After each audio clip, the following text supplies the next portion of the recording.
जय हिंद मेरे सभी प्यारे साथियों को नमस्कार। आपका स्वागत है। मैं आपका दोस्त केशव सोगलान आपको आज चैप्टर नंबर 3 पढ़ाएंगे, क्लास मैथ्स 10th का मैथ, जिस चैप्टर का नाम है pair of linear equations in two variable. Pair मतलब जोड़ा।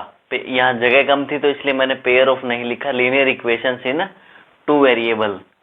इक्वेशन होती है जब हम कोई वेरिएबल या किसी पोलिनोमियल, एक तरह से कह सकते हैं आप, लीनियर पोलिनोमियल या लीनियर इक्वेशन को जब हम कोई वेरिएबल को हम किसी के इक्वल रख सकें या जीरो के इक्वल रख सकते हैं, ठीक है। और टू वेरिएबल मतलब जहां दो वेरिएबल यूज हो। अभी तक हमने एक्स एक्स देखा था, अब हम एक्स और वाई भी पढ़ेंगे, ठीक है।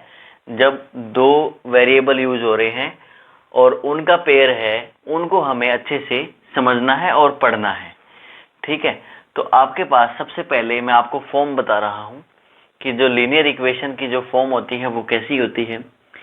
ये होती है ax plus B Y plus C, ठीक है। इसमें क्या है, a and b not equal to zero. a और b को आप जीरो के बराबर नहीं रख सकते, मतलब ये जीरो नहीं हो सकते। अगर ये जीरो हो गए तो आपके जो वेरिएबल है वो भी जीरो हो जाएंगे, तो फिर क्या फायदा। पॉलिनोमियल में क्या था, a is not equal to zero, because उसमें क्या था, एक वेरिएबल था, क्योंकि यहाँ x है, वहां भी यहाँ bx था, ax plus bx plus c था, ठीक है। तो a जरूरी था कि a होना जरूरी था, b हो या ना हो, c हो या ना हो, कोई जरूरत नहीं, ठीक है बच्चों, समझ में आ गया। अब इसमें क्या है, पेयर होंगे, दो वेरिएबल होंगे, जैसे ये हो गया a1 x1 b2 y2 b1 y1 c1।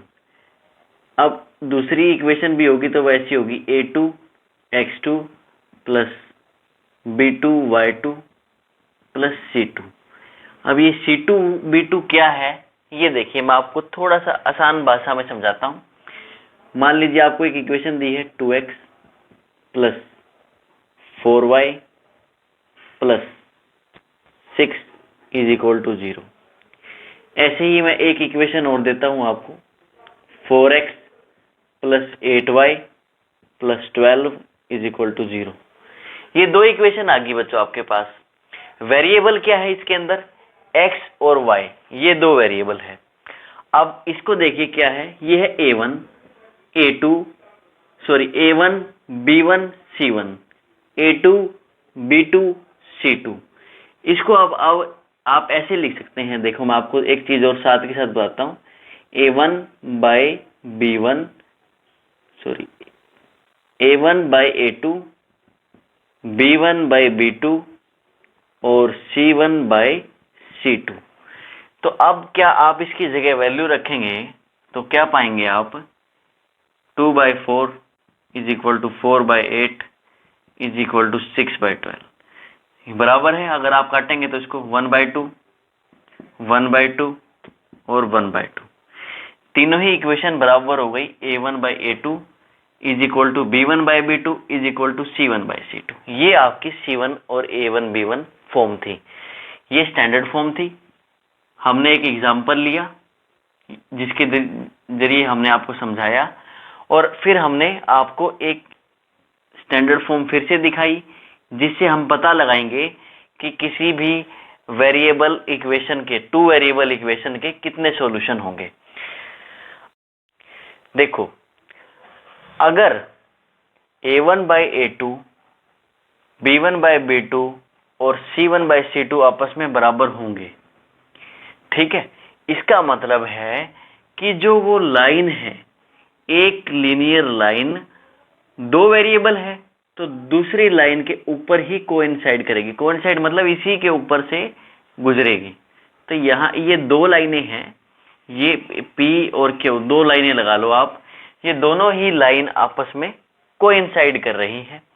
तो अगर ऐसी सिचुएशन होगी कि जब एक लाइन के ऊपर दूसरी लाइन होगी, तो वहां आप कहेंगे मैनी सॉल्यूशंस, ठीक है बच्चों, समझ में आई बात, मैनी सॉल्यूशंस। अगर अब यहां ये बराबर थे, मान लीजिए अब यहां ये जाके बराबर नहीं है, ठीक है, ये दो तो बराबर है आपस में, लेकिन ये बराबर नहीं है, तो ऐसी कंडीशन में जो लाइन होंगी वो पैरेलल होंगी। ये हो गया सेकंड कंडीशन। सेकंड कंडीशन में क्या, आप ये नोट कर लिए इसके साथ। फर्स्ट केस में क्या था, तीनों बराबर थे तो ये कोइंसाइड कर रही थी। सेकंड केस में B1 by B2 is not equal to C1 by C2, तो ये पैरेलल कंडीशन आ गई। तो इसका मतलब नो सॉल्यूशन, तो यहां पर कोई भी सॉल्यूशंस नहीं होंगे। और थर्ड की बात करें, थर्ड केस में क्या होगा बच्चों, थर्ड केस में क्या होगा, देखिए मैं इसको रब कर रहा हूं। थर्ड केस में आप दोबारा डायग्राम बनाएंगे, ये लिखेंगे, और थर्ड केस में ये नॉट इक्वल हो जाएगा। अगर यही A1 by A2 is not equal to B1 by B2 होगा तो C1 by C2 को तो प्रूफ करने की जरूरत नहीं, ये तो ऑटोमेटिक ही नॉट इक्वल हो जाएगा।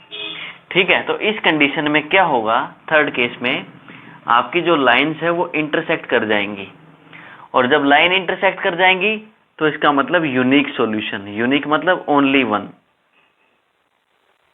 ठीक है, यूनिक मतलब ओनली वन सॉल्यूशन हो जाएगा आपके पास। ठीक है, दिख रहा है ना? ठीक है, अब देखो, अब हम आगे पढ़ते हैं, इससे आगे बढ़ेंगे। अब हम इसमें देखते हैं क्या पढ़ाएं आपको बच्चों। ठीक है, अब हम है ना डायरेक्ट क्वेश्चन लेते हैं ताकि आप अच्छे से समझ पाए जो चीज मैंने समझाई है आपको। ठीक है, फॉर्म समझ में आ गई, हमने सॉल्यूशंस देख लिए सारे। अब हम क्वेश्चन नंबर फर्स्ट की तरफ आगे बढ़ते हैं।